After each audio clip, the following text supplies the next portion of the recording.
All right, PL winning, as most of us predicted here in the studio. They won a game of Spaceship Chicken. Yeah, that was just right on the edge of your seat, waiting for that reload. Oh yeah. That is the it didn't look close, but at the end of the day, that was a match that was decided in around 3 seconds. Oh, that looked close to me. That was yes, right on the edge of going either direction. Yep. So, Test targeted a Vargar, PL targeted the Vindicator. They were both in structure, and essentially the first ship to drop would have decided the game. Likely. It still would have been possible to swing it around at that point, but it would have made it a lot harder. Yeah. The DPS for both of them was just barely breaking through the reps. Yeah. So once you drop one of their big DPS ships out of the picture, suddenly the reps would get a whole lot better. And if the Vargar had gone down while the Vindy was in structure, I think PL could have turned it around. If the Vargar had gone down while the Vindy was still at like a third armor or quarter armor, then it probably would have gone to test. Yeah. The other big thing that happened in that match that it seems to come up a lot in this format is the choice of whether or not to shoot logistics ships. Because as, I don't know how many viewers noticed, but as the Vargar was pretty low, the same time Test was shooting the Basilisk. The Basilisk took like a third shield damage or something. Yeah. And you can imagine if you add that damage over to the Vargar, they probably would have killed it in time. All right. But I don't know. Those are tough decisions. What the support was doing is also very interesting in that. Yeah, you had the assault frigs, again, huge amount of power behind those for Test, doing damage to the logistics, which in some matches would have been a great call, and this one actually probably going the other way would have swung it a bit better towards them. PL had the jamming ships spreading their jams between the Chronos and the Enyos of Test. So they were they were focusing on Glente ships, focusing on the ship that had the weakest jam or weak sensor strength, and then on the frigs, which they expected they'd be able to get good jams on as well. Yeah. Yeah. All right. And PL focusing everything on that single Vindicator. Yeah. And that might have been the deciding factor then. And they did send some frigs after the it was a Carries or a Mollusk, the damping ship, but that probably would have been causing a lot of trouble for the Basilisk if it had stayed alive. So that was important when they get off the field. Will be interesting to hear Pandemic Legion's team speak the second that the second the reload finished and somebody was pulling back up. Yes, there might have. There was a bit of yelling in this room, I can tell. Yes. All right. Well, that was fairly amazing. And next is Darkside versus Percussive Pizza Time Diplomacy. Let's talk a little bit more about streaming. What about endorsements and payments and stuff like that? Like, how does that work? If you're doing well with either streaming or making videos, and we make that scene of the game and we create a community around that, we're getting consistent viewers on the streams and so on, you can apply for a partnership program with both On3D and Twitch that actually generates you revenue through playing ads on your stream. And you can also, as many people know, get a partnership through YouTube that can actually net you some money as well. And you can get other types of endorsements that I'm sure Kill2 would like to tell you all about. One of the cool things about EU is that Eve reaches out beyond the game quite a bit, and there's a lot of services in game that benefit from a little extra mention here and there. So check out Sommerblink. Kill2 sponsored by Sommerblink. I am sponsored by Sommerblink, and I think that's something that's actually it's a little extreme. I think that's something that's actually really available. Like, there's more of a market for it right now than there is, or there's more demand for it than there is supply. There's not only Sommerblink, there's EOH Poker, things like the betting site this year. And it's not all just gambling. There's actually a lot of corp advertisements for recruitment. There's a huge market for getting names out there in EVE, and so if you've got a product that a lot of people are watching, it's very easy to get some support for that product through ISK, which is awesome because then it helps you spend all your time doing what you want to be doing. So Sommerblink gives you ISK. Yep. What do you do for them? I just mention them now and then. No, I do. I do a couple other little things. I have a little banner on my stream feed that's always up, and I mentioned them at the start of my podcast, which is another kind of content we didn't mention. There's lots of podcasts around, but just little things like that. It's really not super oppressive. And it goes, helps them a lot, get people interested in their stuff, and keeps me in PvP ships. So, good deal for everyone. Everyone wins. All right, let's go to the commentators and get a bit of a reaction after this awesome match. Hi, I'm CCP Sunset here in the booth with Zastro and Laz. How are you guys doing? Hello. Doing good. I wanted to talk to you a little bit about points allocated to each type of ship? Because you were talking during one of the earlier matches about bringing one ship over another, so... Right.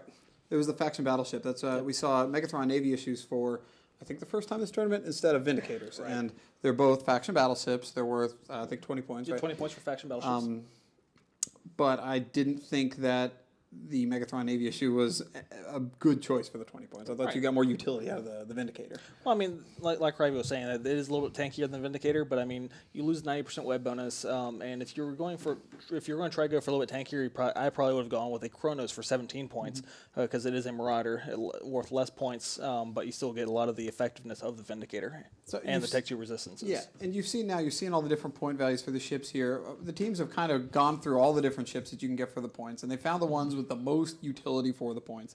That's why you see lots of the same sort of ship popping up over and over again. Yeah, we've seen questions about heavy assault cruisers as well. Maybe they're a little underused. Yeah, the game mechanics change every year with every patch, so it kind of changes a little bit each year, and we're always adjusting the points. I think this year, I really like where the points are at. I think each ship is properly reflected by its points value and utility. Well, I think potentially maybe next year assault frigates being bumped up maybe 1 point, because you see at 4 points, I think they're a little bit over effective. So maybe bring them up to 5 points with the EAFs. I don't know. I really liked seeing the frigate battles, and I don't want to discourage bringing the frigates. I think they add a whole separate level of tactics to the matches we're seeing. I know there was another post where some guy was talking about going back to the old ways of just unrestricting the number of a specific type of ship. I'm asking the questions. Sorry. Can you tell me about what it was like when it was completely unrestricted? Well, let me tell you about that. I find that could really stagnate the setups that people bring, and I find it so more interesting to force people to think in a broader spectrum of ships. Well, I think I also read that question on the forums as well, but it was unrestricted completely, where no module restrictions, no ship restrictions. So, I mean, you're going to have nothing but, like, faction-fit battleships, officer tanks, and all that. So, I mean, it's going to be a battle of who has the most money instead of... Yeah, I was going to say... Right, like, so, I mean, they have to keep it affordable. Right. Okay. So, I like where we're at right now. We're obviously going to tweak just a couple little things every year. Next year we'll do something a little different, but I like where it's at now. I think this is the best Alliance tournament setup, format, whatever that we've had so far. I also wanted to ask you about boosters. This is another question from the forum thread, the Ask the Experts. Obviously, if we can use them in the tournament, are they very prevalent on TQ? A lot of people use boosters. I don't think they're as common as people seem to think they are. I very rarely see them in the wrecks of people I've blown up. Well, boosters as in drugs or boosters? The drugs. Okay. It really depends, because, I mean, especially with the super capitals like Titans and Dreads, you're going to see a lot of the strong drop being popped because it does increase their tracking, especially these days with the Blap Dreads, where they pop strong drop, fit nothing but tracking, like very little tank, and they just start taking out battleships. So, I mean, you aren't going to see them as much on subcaps unless you're maybe in a shield tank ship where you can pop the blue pill. But, I mean, you see them sometimes. They absolutely could be a difference maker, but it's like one more thing for people to think about, and they usually don't prepare to it. And it's sometimes really hard to find them and buy them when you need them. Okay. Well, we're going to head back to CCP Soundwave in the studio, but we'll be back later in the commentary booth. So back to you, Soundwave. Thank you very much, guys. All right. Should we have any last words on streaming before we go to the next match and swap guests? Yeah, first off, I would like to give a shout out to the stream chat. They have been awesome, have been talking a lot to me, have been helping me moderate the chat, Eve style. So if anyone goes in there and tries to troll, they just troll him more, which is really fun. I'd like to mention a couple of streams that have been really active. Kill2 stream, that's own3d/Kill2Eve. Brent stream, Apathetic Brent, he's been streaming a lot, and that's on3d.tv/Brent, I think.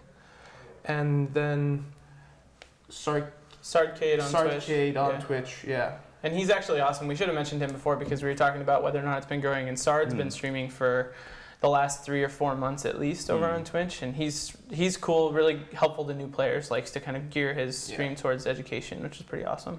And if you guys have a stream, then you can tweet at me at CCPBro and let me know, and I'll check it out. Cool. So once the Alliance tournament ends and you're wondering why you can't watch EVE on the internet anymore, go to Twitch, go to Own3D, and go watch some of the streams. All right, 4th match is ready. This is deciding the Final match on the left side of the day. Let's see, Dark Side versus Percussive Pizza. Percussive Pizza Time Diplomacy. Yes, like that. All right, who do you think is going to win, Ravi? Dark Side, even though they don't have the best name. I think Darkside's going to win, but I'm really rooting for Pizza because they sent us a pizza. I really can't believe they actually did that. Yeah, I think Darkside have it. I think Dark Side have it as well.